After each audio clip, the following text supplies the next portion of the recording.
Hello everyone and welcome back to this channel. In today's video, I'm going to walk you through how to add profile picture on WordPress. Now, to add a profile picture on WordPress is quite simple. If you open up your WordPress account right now, we're on a home page right now on WordPress. So what do? We click on your profile account at the top right bottom. You see some options at the top here. So click on your profile account at the top right bottom, at the top right corner. Then click on my profile. The next thing, to open up this part, and then you can see your profile photo here, so you can change it. Now note that your profile photo is public, so click on it, and let's say I want to use this particular one as my profile photo. Then you click on done. Then you can decide to rotate it, flip it, cancel, reset, or change. So click on change my profile photo, and you successfully uploaded a new profile photo.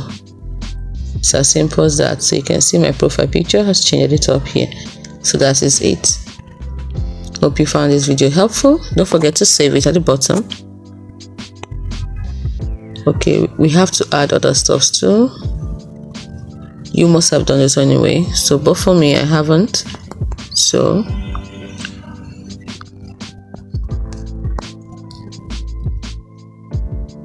and now you click on save profile details. So in case you haven't put in your first and last name, you need to put that, and that's it. It's as simple as that. Hope you found this video helpful. Do not forget